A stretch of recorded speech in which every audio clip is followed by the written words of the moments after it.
Welcome to Tales from Flat Space, a podcast of science fiction and fantasy by yours truly, Gina A. Pond.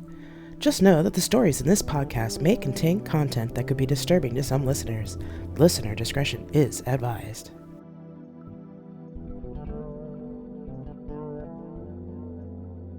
So this is Survey, Part 5, The Lost Ones, Chapter 57, Darren. Darren was at the edge of the crowd who were sitting on the dirt, listening to a man standing on a rock above them. The man was talking in parables and answering questions. A scholar stood up and asked, "What are the greatest commandments?" The man thought for a moment. "To love God with all your heart, spirit, and mind, and to love your neighbor as yourself." The scholar nodded and sat down, but Darren came forward. "How can you love your neighbor if they've done evil things?" he asked. The man looked him in the eyes, and the crowd disappeared. "Love, compassion, and forgiveness are three different things, Darren. They are often conflated, but you are doing well if you can have compassion for those you hate. You don't have to forgive them for what they've done. That's not your job. That's my father's. But if you forgive yourself, then you can love enough to let them go." He put his hand to my cheek.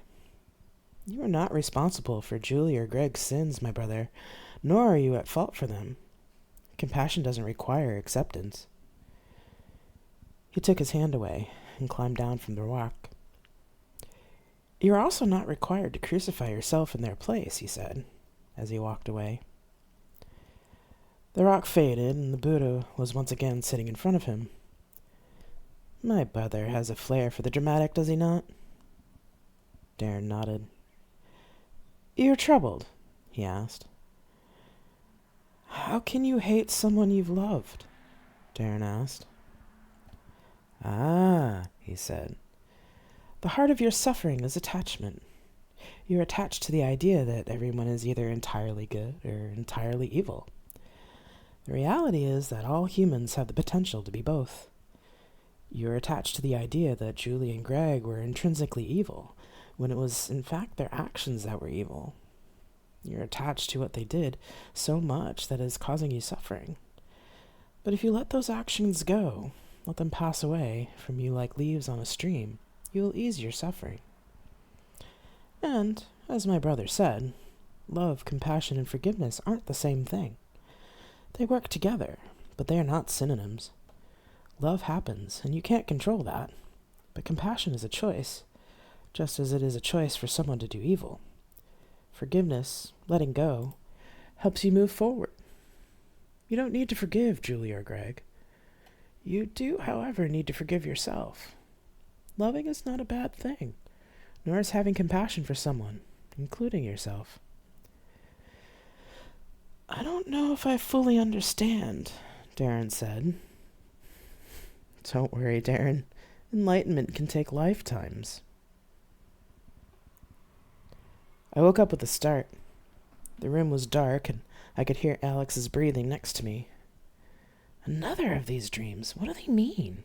I thought. I tried to fall back asleep, but the dream kept returning to the surface of my mind, making me restless. I quietly got out of bed and put on one of my gis without the jacket. "Mia, if Alex wakes up, just let them know I went to the meditation room." "I will. Are you all right?" Mia asked. "Just an odd dream, keeping me awake. I need to think about it for a while."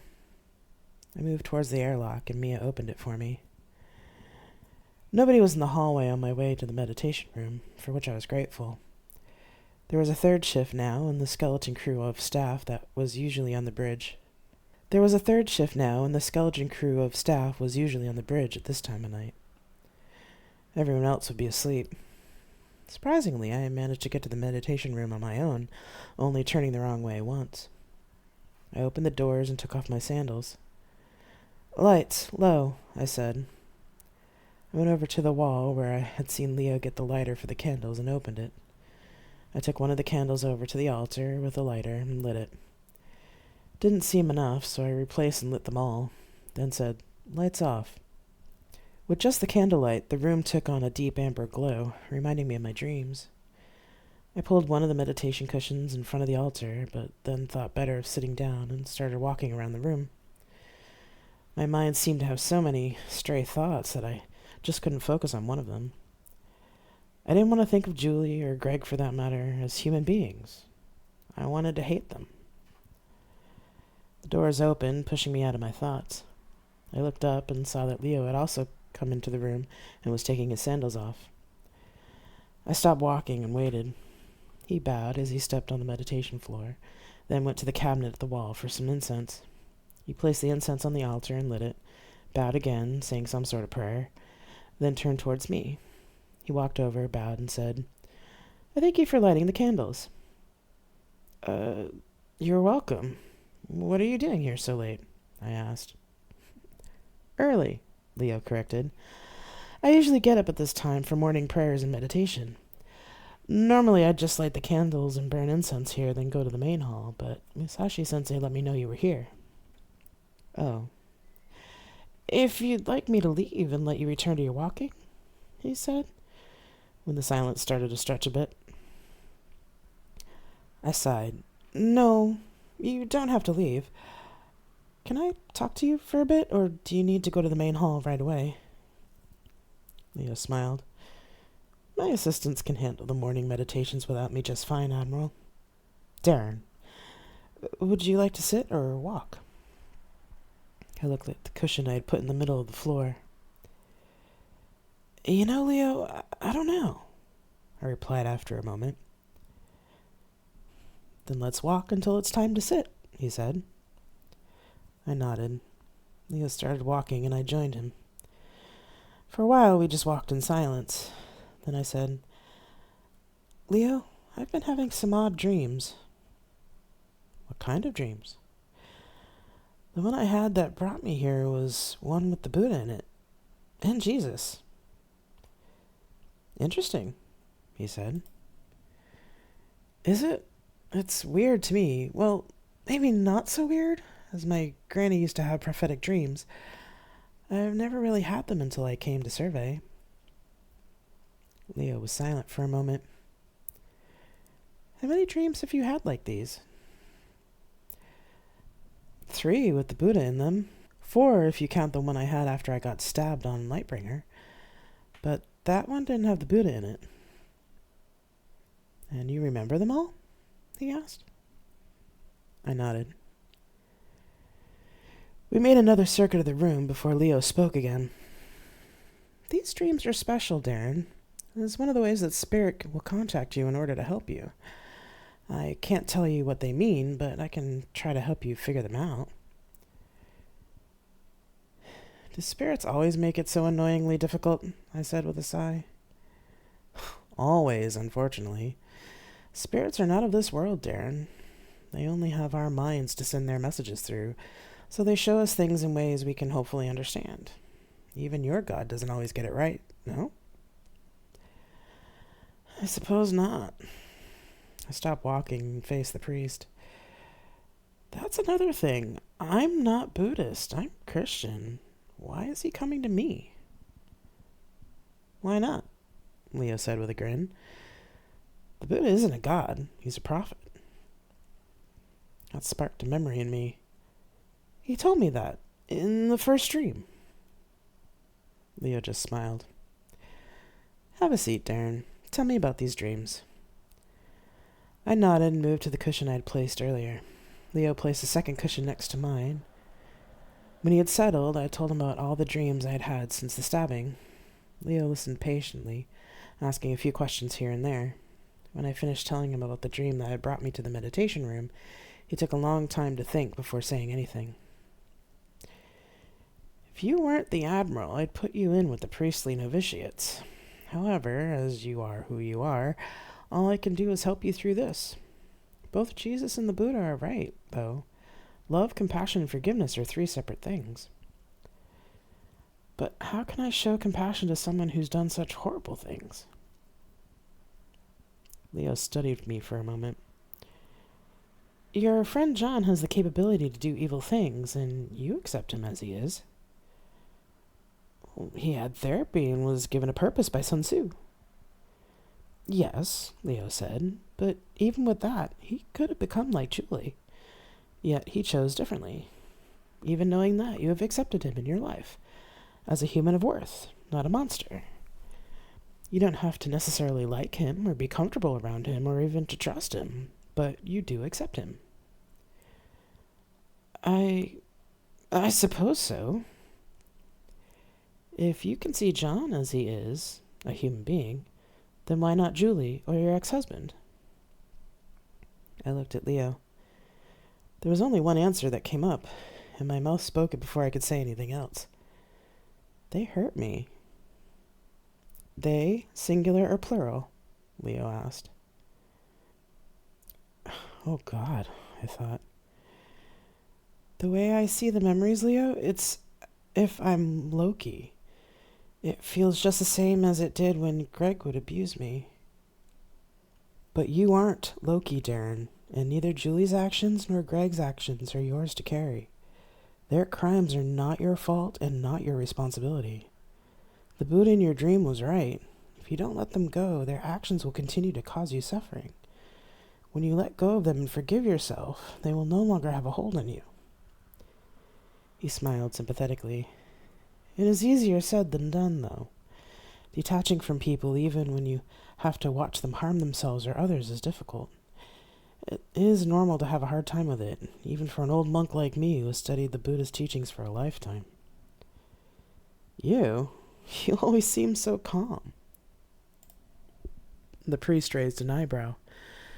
Yes, and I get up every day at 3 a.m. to pray and meditate, then pray again after breakfast, in the afternoon, and before I go to bed each night. It's work, Darren. Even Alex will tell you that it's work from a psychological perspective. I sighed again. Never an easy answer. Leo shook his head. Of course not. Maybe I'll start coming to one of the meditation sessions every day. Leo brightened. That's not a bad idea, Admiral. It would set a good example for the new recruits. This time I raised an eyebrow. Sneaky. You sound like my old pastor on Earth. He laughed. Well, being enigmatic and annoying is something all of us priestly types excel at eventually. It usually starts around the 2nd or 3rd year of our training. He winked. I see. I stood up. Thank you, Leo, I said, and bowed. Any time, Darren, he said. He stood and bowed in return. I left the room and went back to the Admiral's demon, where Alex was still in bed.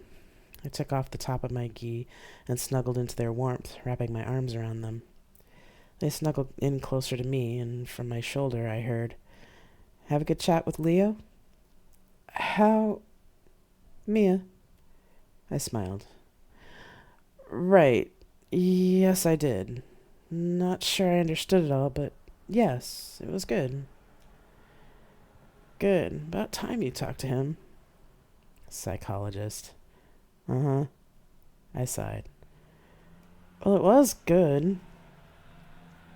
There was no answer. They had fallen back to sleep. I kissed their bald head.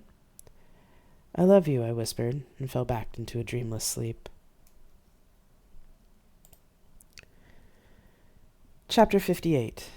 John Smith. Where is it? I thought, as I went through the notebook entries that were dated near Julie and Loki's departure. Tell me, Julie, when did you kill him? I scanned each page of her writing, looking for Jordan's name. Every page was the same, neat handwriting, precisely positioned against the red line of the margin, the date in the corner at the beginning of each entry exactly 1 millimeter from the top of the page. It irritated me. Humans shouldn't be this concise when writing about mundanities. I flipped to the next page and stopped. In the margin of the page were 7 precisely taped hairs. The entry was dated 4 days before she left Secundus. The writing on the page was just as precise as the others. I began to read the entry. I can't believe that Jordan cornered me in the demon just to tell me that my mathematics was wrong.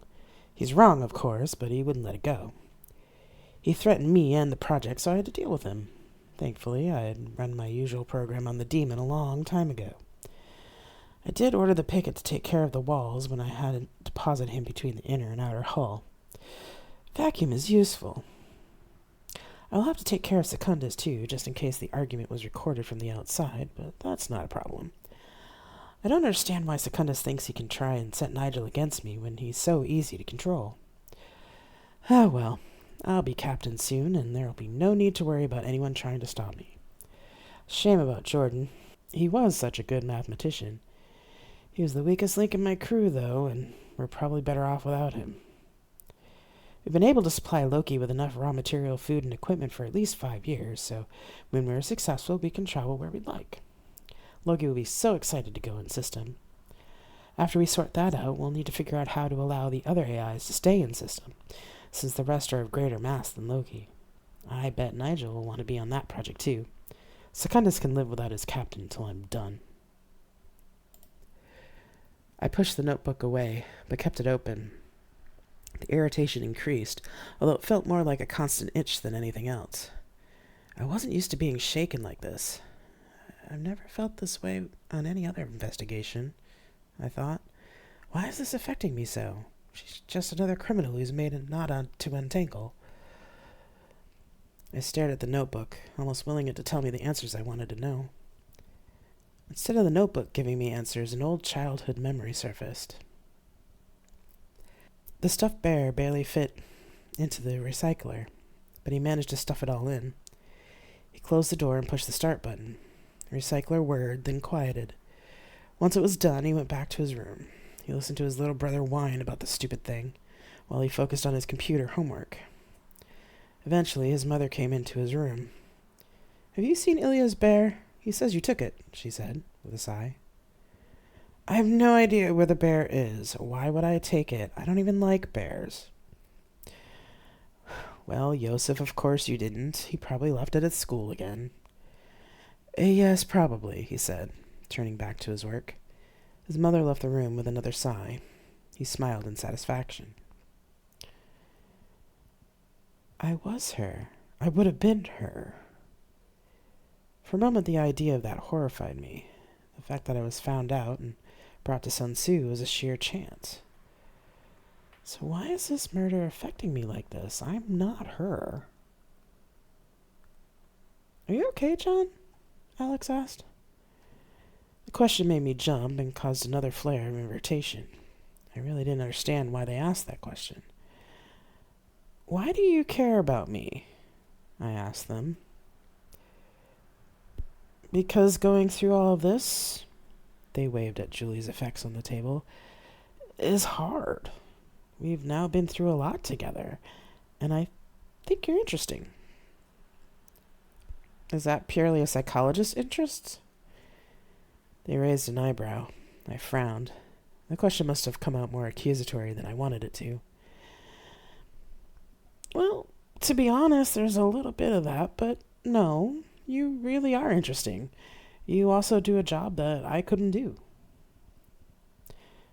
"No, I don't think you could. Very few can." They nodded. "So your friend is asking you what's wrong?" I looked at them for a long moment. "Jordan. His murder irritates me." "You found the entry?" I nodded. "She was angry at him for challenging her work, telling her that her mathematics were wrong. From what she said, he threatened her and the project, but he probably just brought it up as concern. She used the picket to jump him into the wall, but she took some of his hair and taped it into the notebook. When she wrote about it, she couldn't even say that she killed him. She treated it like she just told him to go away. It was like it was nothing." Alex didn't say anything right away. They looked at me with a thoughtful expression. "Maybe it's that last thing that's really bothering you, the sheer banality of her act." "That it was all for nothing?" They nodded. "Yes, you don't waste anything, John. Everything you do has a purpose to it, or you just don't do it. From the way you dress to the way you communicate." I stood up and paced at the end of the room. "You're not wrong. When I was sent to Sun Tzu, though, I was a lot like Julie. I didn't care about anyone else and thought they were beneath me. I could have been Julie if they hadn't figured me out. The damage she's done, not only to Loki, but to the entirety of Survey, is incalculable. What if I had done that when I was younger? I have no problems killing Alex. In some instances, I've even enjoyed it. Alex let me ramble with a patience I found confusing.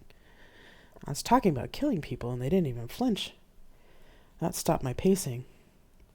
I looked them in the eye. This doesn't bother you? Alex shook their head. I spent a few years doing analysis for you, remember? I read a lot of mission reports. I know what you and the others do, and I know it's necessary. All societies have people who do what the average person can't to maintain order and security.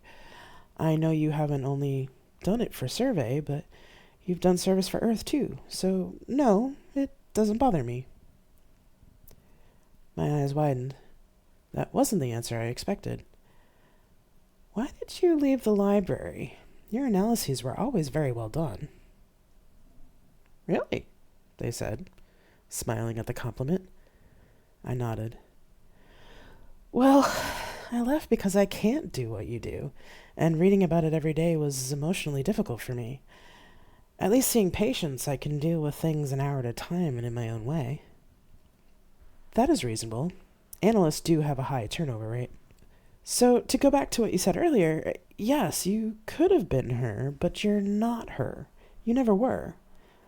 Don't forget, you may have done things when you were a child, but she was hiding herself successfully from the AIs and the psychologists from a very early age. I think it was an obsession. Were you like that when you were little? I sat back down while I thought about it. I destroyed Ilya's bear because he had disturbed the order of my room, and I wanted him to be afraid of me so he wouldn't do it again. There were other people I manipulated so I wouldn't get caught doing things I shouldn't. I never really thought about the AIs, except as computers that provided things. And I didn't really think of the psychologists either, not as anything other than people who bothered me with inane questions about feelings that I didn't have. I was 8 when they finally brought me to Sun Tzu. Wow, that young. I nodded. They continued. But if you listen to yourself, you're not Julie. You made different choices than her.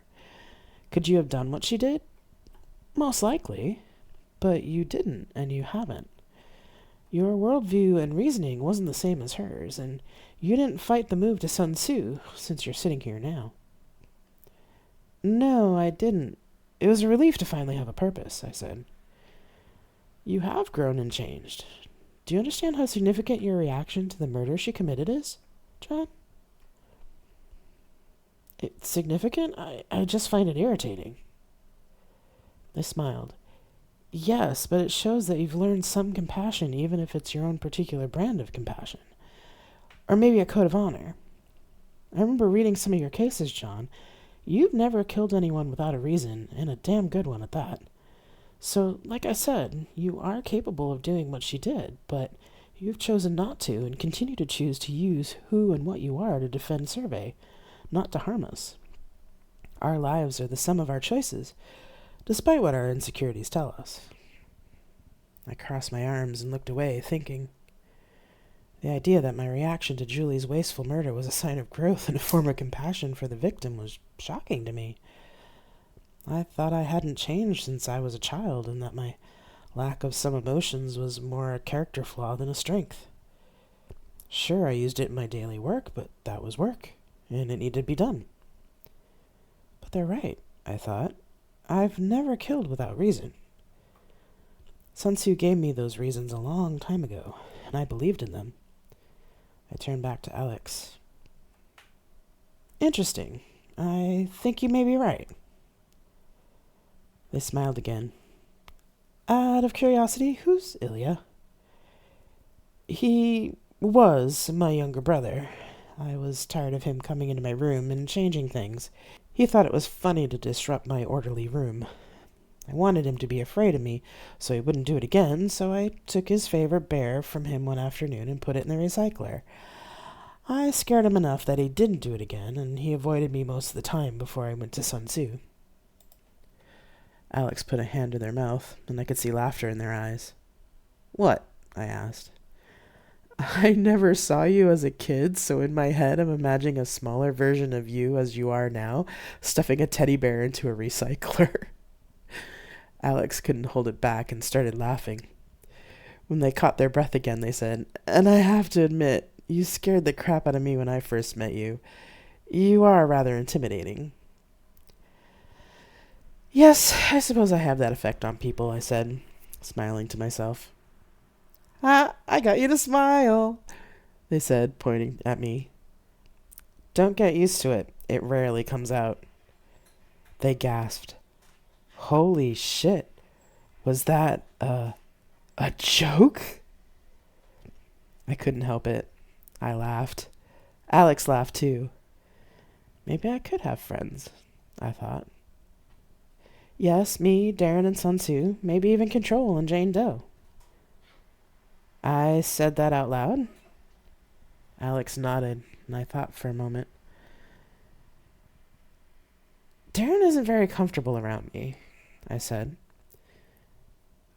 That's not your fault, John. I know Darren pretty well now. He does like you and he respects you, but his hesitation around you isn't because of you personally. I see. And Sun Tzu? I hadn't really thought of him as a friend exactly. Alex shook their head. Of course he is. He took you in as a kid, didn't he? The AIs always have the final say of who gets to stay on their ships long term. If he didn't care about you, John, you would have been sent somewhere else. That's interesting. You've given me a lot to think about. That's what friends are for. Both of our tablets chimed. There were comms in the room now from the tablets, but there were no audio outputs for Musashi to speak to us with. I picked up the tablet. Arrived at coordinates. D. Alex tapped out a reply, and I let them do it for both of us. When they finished, they said, "Well, looks like we really need to start figuring out our strategy now." "Yes, and we should have your Admiral delve into the memory of how she fooled the crew and Loki about Jordan. Would Darren be amenable to me coming to that session?" "I'll ask him." I nodded. "And thank you for being my friend." They smiled again. "You're welcome." Chapter 59. Darren. "How many micropickets did you send this time?" Alex asked as we stood on the bridge. "About 5,000, I said, as I watched the display on the screen and the data scrolling through my eyes. "Hopefully this will give me an idea of how long Loki set off the Nova. We can then send a sensor drone further out so that it picks up imagery and spectra from the exact moment of initiation." "Data incoming," said Mia as the screen lit up with thousands of points. Just as suddenly, a third of the points blanked out. "Fucking hell," said Aiken. I nodded. "What's the time estimate, Mia?" "Just over 4 months. We have the blast radius characterized now, so we can send the analysis drone." "Do it," I said. Drone sent. "Thanks, Mia." The minutes we waited for the drone data felt like an eternity. John had finally joined us on the bridge, and I could hear Alex quietly filling him in on what was going on. I brought my attention back to the screen in front of me. Even I could see from the micropicket data that this was going to be devastating. The rest of the crew around me was waiting as well. Mira, our resident astronomer, was going through the data from the micropickets, occasionally looking up to see if the drone had come back, although the way her eyes kept widening told me that we were definitely seeing something abnormal. "Drone has returned, processing data," Mia said. "What have you got?" I asked. Instead of answering, the main screen lit up, showing the sun in the middle of it. It looked normal for a moment, then a wave rippled across the star, consuming it in a massive fireball in seconds. The whole bridge was silent. "What are we looking at?" I asked quietly. Mira answered first. "Something that shouldn't be possible, sir." "Mira is correct, Admiral. We are witnessing a nova that is at least an order of magnitude more powerful than a Type 1a supernova. To put it another way, Admiral, it was in the order of 10 to the 28th times stronger than Earth's most powerful nuclear weapon. The spectrum is all wrong, too, added Mira. It's a black body curve, but the effective temperature is impossible. Not seen since microseconds after the Big Bang. It's as if the strong force turned off for a second and all the matter in the system decomposed into its underlying quarks, then tried to fly apart at a large percentage of the speed of light. As it started to cool down, it recombined and decayed into normal matter, but with an extraordinary amount of kinetic energy. We'd have to do more analysis, but a quick estimate would be that the blast wave front will destroy everything within roughly 50 light years. She returned to her readouts, ignoring the rest of us, who were just standing in shock. I heard footsteps next to me. John cleared his throat. Admiral, he said quietly, this information can't leave this room. If this got out and made its way back to Earth, even through rumor, Survey will get much more attention than it really wants. I looked at him, blinked, then my mind processed what he had said. Oh Lord, he's right. This can't leak anywhere. Seal the bridge, I ordered Mia, who locked all the doors.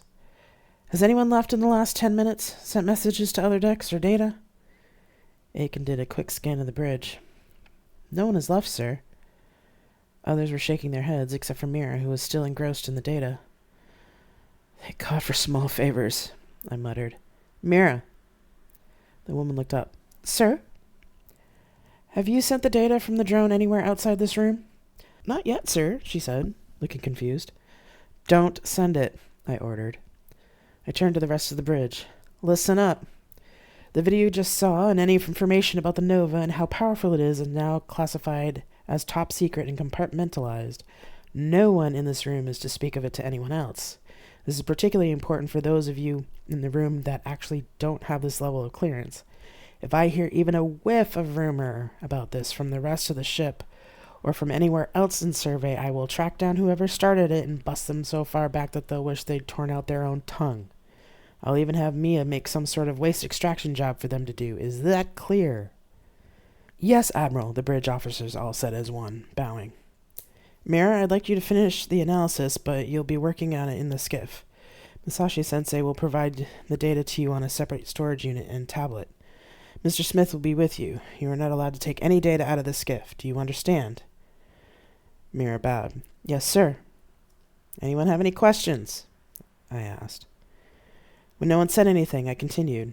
I know this will be a burden for all of you, but given what we've just seen and our new contacts with Earth, this information is dangerous. If anyone needs to discuss this, you can make an appointment with me later, and we'll talk about it in the skiff. I turned to Aiken. Okay, Mia, Aiken, let's start the next phase. Send out the next round of drones. Aiken nodded and went to his console. Drones away, Mia said. A small cube pushed itself out of the console in front of Mira. Mira, Mr. Smith, here is the sequestered Nova data. A tablet for analysis will be waiting for you when you get to the skiff. Thank you, Musashi-sensei, said John, stepping forward to take the cube. Mira looked wary of the man, which I couldn't blame her for. If you'll excuse us, Admiral, asked John. Go on. Don't worry, Mira. Mr. Smith has promised us he doesn't bite, I said, giving what I hoped was a reassuring smile. Mira bowed, still looking unsure. Then Mia let them both off the bridge. The image of the Nova was replaced with the drone deployments, about one light day from the edge of the blast radius. I breathed a quiet sigh of relief that the focus had shifted back to finding Loki. Thanks, Mia, for sorting out the data from the Nova right away, I said. Mr. Smith was correct in his assessment. I realized that myself once the data had come in, so I'd already sequestered it. It would be wise of us to make sure that if Loki is alive and we are able to communicate with him, that we sequester all of the build specifications for Julie's drive modifications and data and send it back with Mr. Smith to the library. Sun Tzu will be able to store the data safely. I nodded. Yes, the less likely it can get into Earth hands, the better. We also will want to talk with Secundus about locking down the jump drives. Earth scientists will be trying to reverse engineer them no matter how much we try to discourage it, and we can't let them stumble upon this kind of weapon. Yes, Mia said. I will talk to him when we are in real-time range. We can't risk this information via picket. Agreed. Aiken stood up and came over to me. Sir, if you'd like to get some lunch or take a break or something, I can take things from here. Getting a fix on Loki's position at the time of the nova could take up to 2 days, so you have some time to take a break. They smiled and looked over their shoulder towards Alex, who was watching the main screen. You too, I said quietly. Did the biochemist put a gene in all of you for matchmaking? Maybe, or maybe a gene for species preservation? I glowered at Aiken. I take it the whole ship wants us to make a pair of it? Yes, preferably with babies. Well then, they're not alone. So does Alex's nibbling, I said. Aiken chuckled and smiled knowingly. All right, fine, I sighed. Ping me as soon as we have anything, and I'll let you know if we end up in the skiff or the meditation room. I still have a lot more of Loki's memories to go through. Will do, Admiral, Aiken said. Aiken, you have the bridge, I said louder. I walked over to Alex. Lunch? I asked. They seemed to be mesmerized by the screen, and it took them a second to realize I'd asked the question. Their eyes were wide and dilated. Uh-oh, I definitely need to get them out of here, I thought. Oh, yes, that would be great. I gestured towards the door, which opened to let us out, and we left the bridge. Instead of going to the dining hall, I brought Alex back to the Admiral's Demon, since I knew we could talk privately there. They were quiet the whole way, following me through the airlock without really paying attention. When the airlock closed, I turned around and hugged them. They stiffened in surprise for a moment, then fell into the hug and held me tighter. What's wrong? I asked. There were rumors about the first accident, I said into my shoulder. I heard there was the destruction of a whole planet. I knew that was what happened after we started working on this investigation, but to see the power of her jump drive modifications in person? It's terrifying, I said. They nodded. I gently eased out of the hug. Come on, let's sit. Are you hungry at all? They shook their head. I could use some water, though. I took their arm and steered them to one of the chairs at the table, then went to the drink dispenser. I dialed a glass of water for them and a beer for myself. Sitting back down, I reached out and took their hand. They gave me a small smile and thanks, then grew serious again. How could he do it again? He knew what it had done the first time. A whole planet. And now he's destroyed a whole system. I don't know, Alex, but like you said, he's grieving and he loved her even though she abused him. What if he's gone crazy? Alex nodded. Crazy isn't a word we like to use in my profession, but yes, that's a possibility. And unfortunately, there's only one way to really find out. They frowned. John also wanted you to find any memories of her talking about Jordan. I said I'd ask, but if you're going to go through Loki's last moments before the accident, I don't like watching you go through that. I don't like seeing you hurt. I put my beer aside and took their hands in mine. It is hard, but we need the information. Their hands were shaking a bit, and I realized that the nova had scared them more than they wanted to admit. It's easier with you there, Alex. And Leo. I think even having John there would help.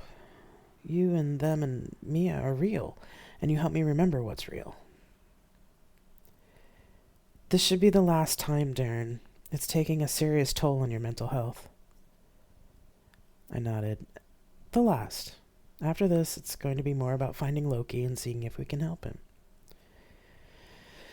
Yeah, I hope so.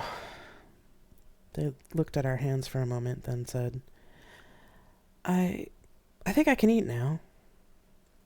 My stomach rumbled in reply. We both laughed.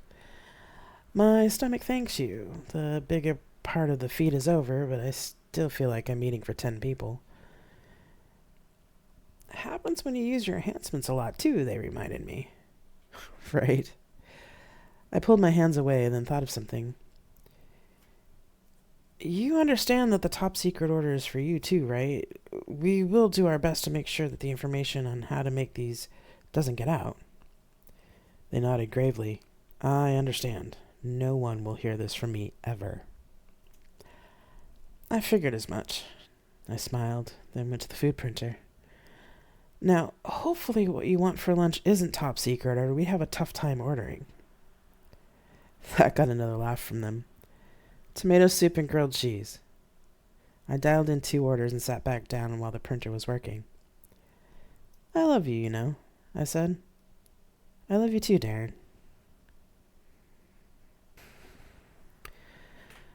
Chapter 60. Darren. Loki watched the crew eat dinner. All of them were talking and laughing and drinking copious quantities of flat space ale. Julie had declared a day off since it was 0 day, and the rest of the crew was thankful for it. There were star-shaped sweets, and Julie brought out a special box of chocolates she had ordered for the occasion. The men all fawned over her and made the appropriate expressions of gratitude. Nigel lifted his glass. To Julie and Loki, may your captaincy be long and fruitful. Thanks, Uncle Nigel, Julie said with a smile. Thank you, Captain Nigel, Loki said. Julie frowned slightly, but then smiled again. Loki was relieved to see her smile. Georg looked thoughtful for a moment, then said, Shame Jordan isn't here. Could have used his help the other day.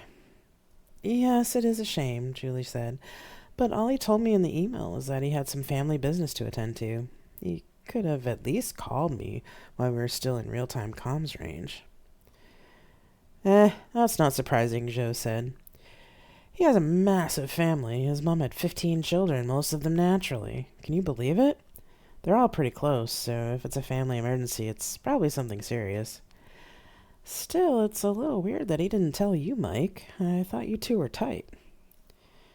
Yeah, well, I thought so too, Mike sighed. We had a bit of an argument before we left. Yeah? Joe asked. Yeah, he kept trying to point out something about the math, but I told him it was fine and that Julie had it all figured out. Mike put a hand through his hair. So, sorry, Julie, I may have made him leave. Julie waved a hand as if trying to wave the apology away. No worries, Mike. His email didn't say anything like that. He never said anything to me, so if he had an objection, I never knew it. Mike smiled again. So, kiddo, where are we heading to pull off this experiment of yours? Asked Nigel. Well, I found a star system that Secundus had mapped a long time ago. That's about 3 times Loki's maximum jump range. That should be far enough away for safety, but close enough to get back quickly if we have to. When will we be arriving, Loki? In about a week, Julie. Well, we can start reviewing the calculations tomorrow, said Nigel. What else have you got planned for tonight, oh Captain? I thought maybe you could read us the 7 siblings, Julie asked, as if she were much younger. Please? Nigel laughed. If you insist. I'll need more beer for that, though. The others around the table laughed. Y'all still like to listen to that old yarn? Joe nodded. Hell yeah, he said. I mean, you're not Nana, but you're one of the 3, so hearing it from you is almost like we were there. Nigel had a faraway look for a moment. No, I'm not Nana, but I'm here and it's 0 day. Right, let's finish this excellent meal, then go to one of the lounges and get comfortable. Everyone at the table cheered. Loki printed a copy of the Sheila and Her Dog storybook. End of playback. I shook my head. That was slick. John nodded. Musashi-sensei, I assume there is an actual email from Jordan logged? Yes, John, but it is definitely forged. She had one of her pieces of code attached to it, so no one, including Loki, could see the forgery. Looks like she had Nigel wrapped around her finger, too. Wouldn't he have seen that her math was off?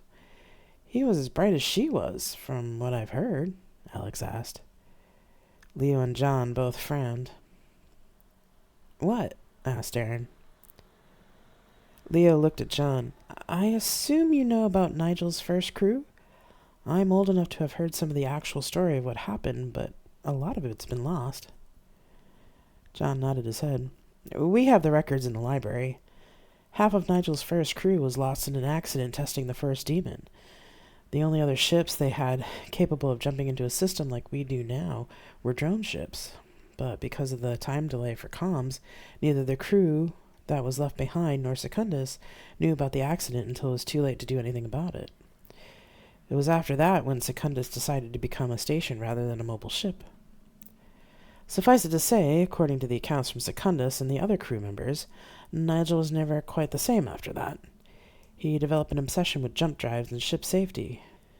It's the reason why we have micro and nano pickets now, and why a nano picket is on board every demon in case of an emergency. They are able to accelerate far faster than a demon out of system, and can then act as a faster-than-light comms relay by jumping back and forth in flat space. Julie's theories, even a semi-viable theory of how to jump an AI in system, would have been a miracle to Nigel. I frowned. And all she would have to do was flatter him, tell him that only he could understand what she was trying to do, and convince him that he was the only one who could help her make it a reality, I said. Yes, John said.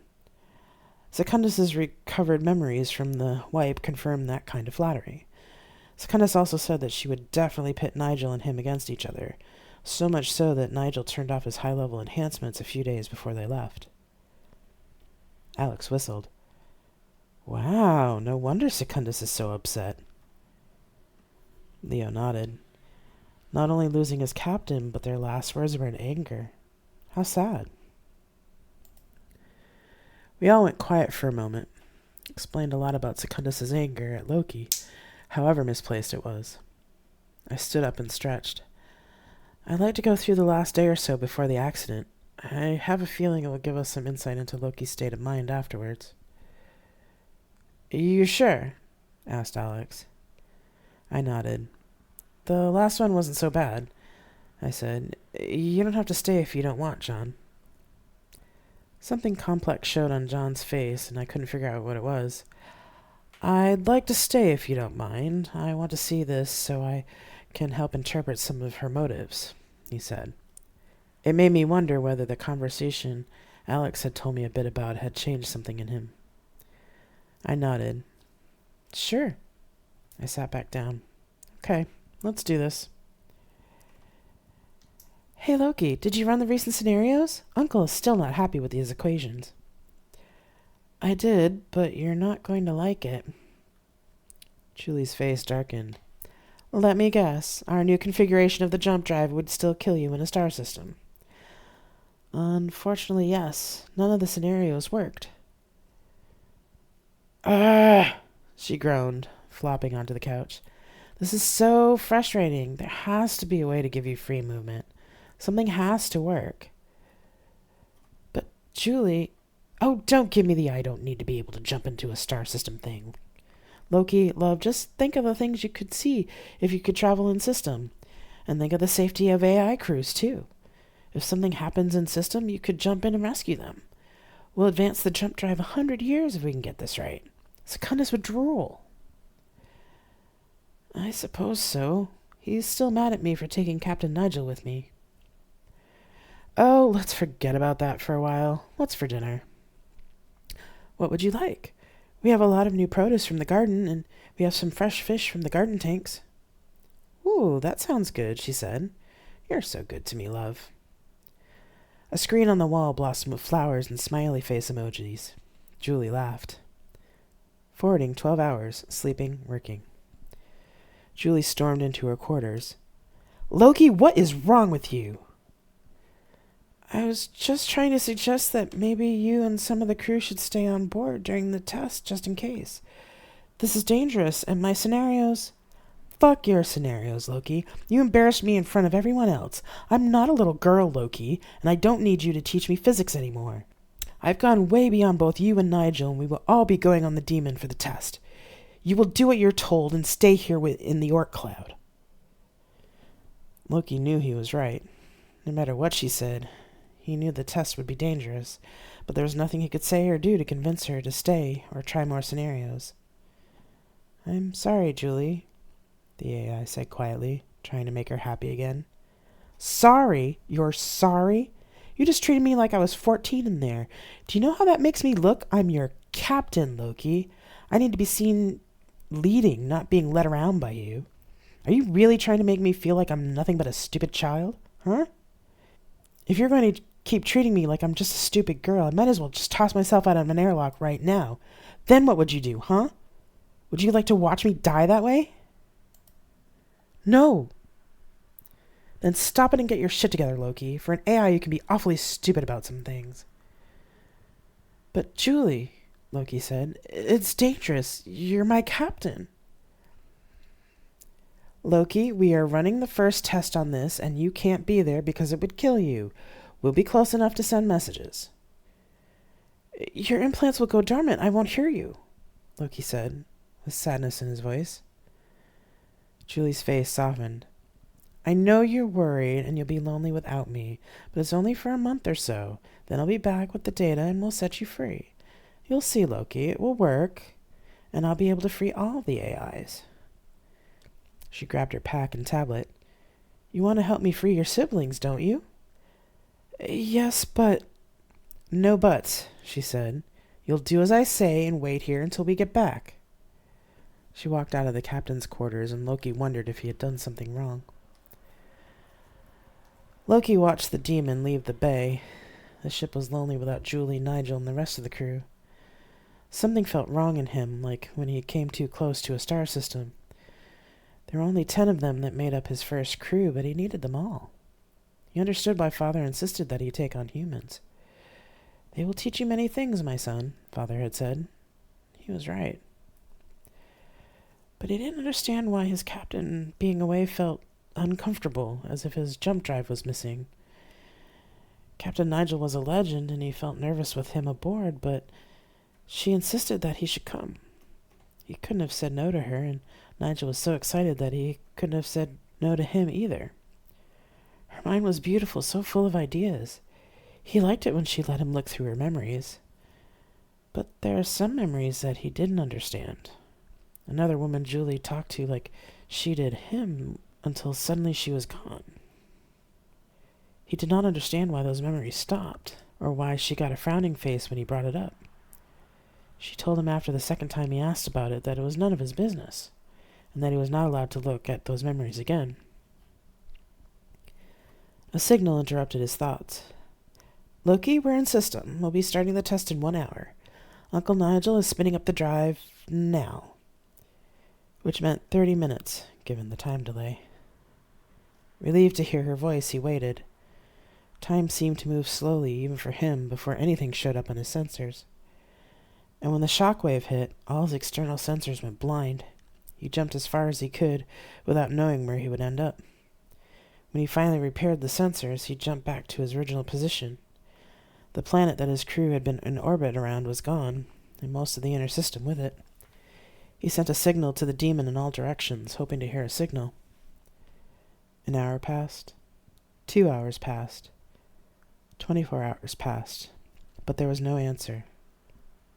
No answer. No answer. He tried to go in system, but as the first gravity fields hit the hull, he felt his mind starting to slide away. He jumped back, keeping his sensors open as much as he could. Julie! He sent into the debris field, but no answer came.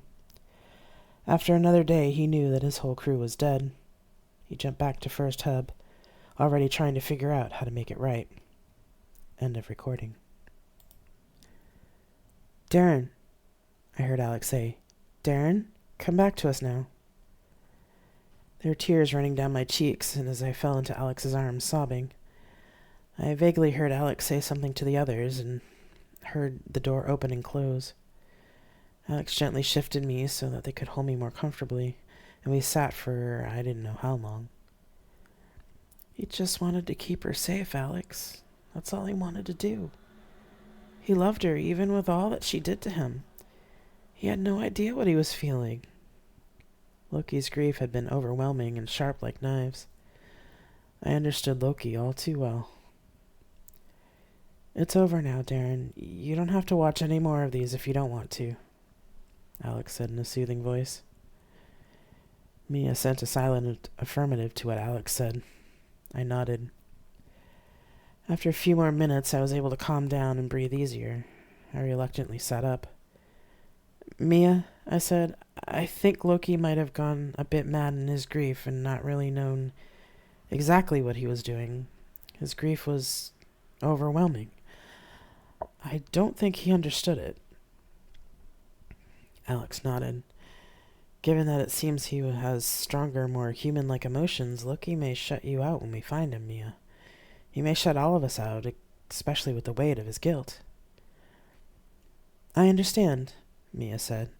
However, if he really has become dangerous, he may need to be destroyed. Alex looked shocked. You'd kill your own brother?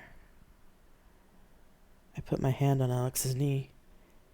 He doesn't want to if he can help it, but an unstable AI is dangerous, especially with access to that particular technology.